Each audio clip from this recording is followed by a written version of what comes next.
Banjo-Kazooie. Rareware's first fully 3D platformer. A game that still holds up nearly 30 years later.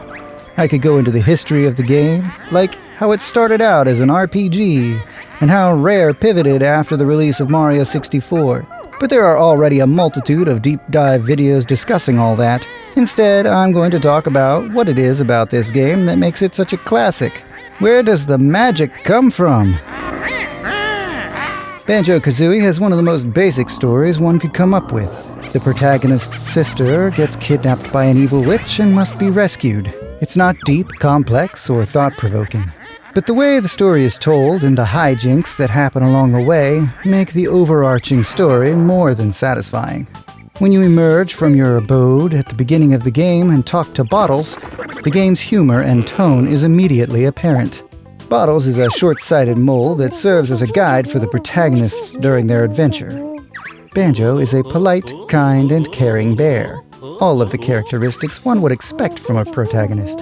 Kazooie, on the other hand, is a snarky bird who immediately gives an attitude to anyone and everyone. Not that Kazooie isn't hero material, just that she's a little rough around the feathers.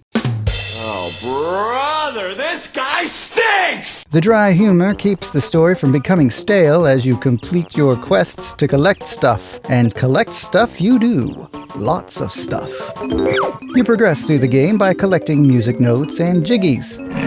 The music notes allow you to open doors in Grunty's castle. And the jiggies are used to open new areas.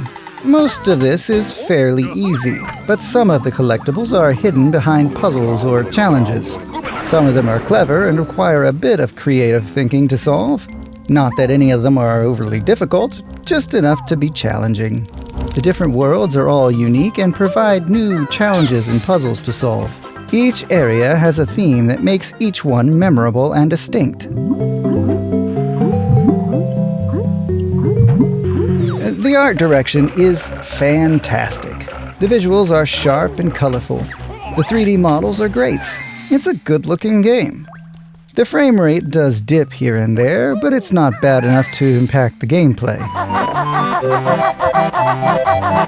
Then there's the sound. One of the most meaningful ways to sell an atmosphere is with sound, and few do it better than Grant Kirkhope. What a legend.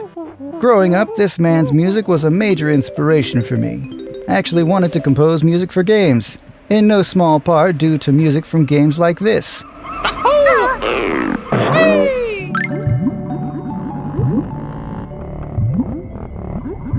The music is perfectly suited to the environments and dynamically changes as you move around the world.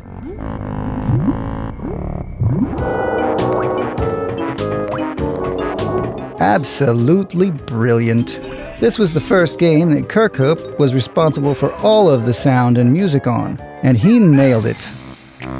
Maybe one day I'll do a whole video on this absolute legend. Aside from the stellar music, the sound effects are also some of the best of the time. The gibberish that the characters speak is particularly amusing. It adds character to the characters. The story, atmosphere, humor, music, and sound are all vital pieces of the puzzle to make a great game. But the final piece is quite possibly the most important of all: the gameplay. The concept is simple. You run around collecting things. You start with a few moves and unlock more as the game progresses, allowing you to access new areas and challenges. The game plays great. Fine movements can be tricky with the N64 control stick, especially when the camera doesn't want to cooperate.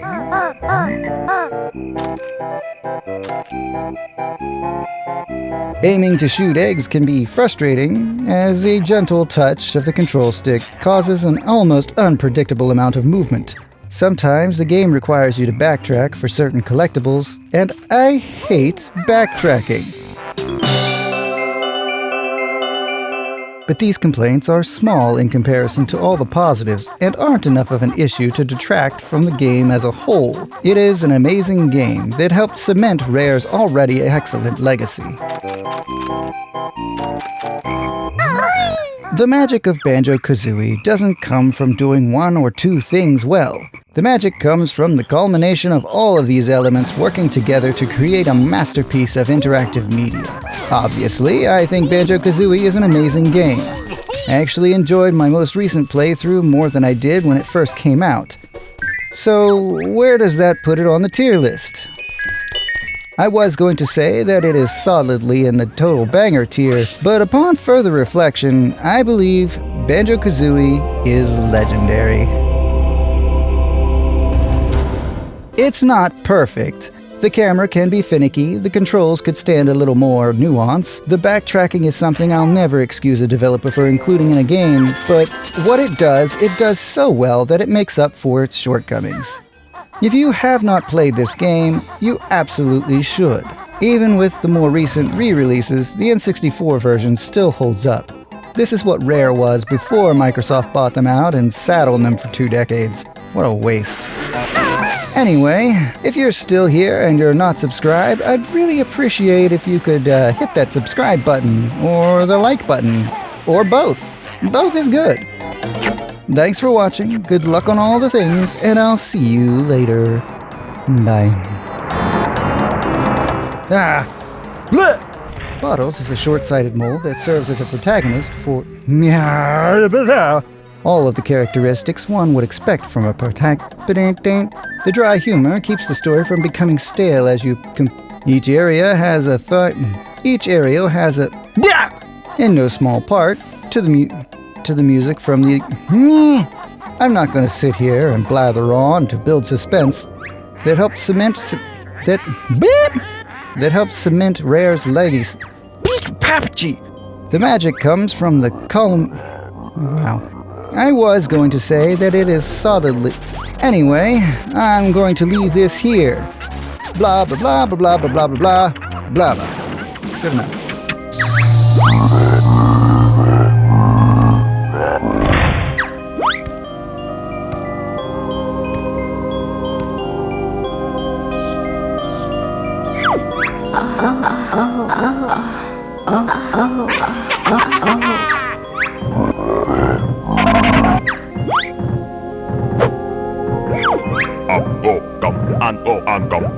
Yo.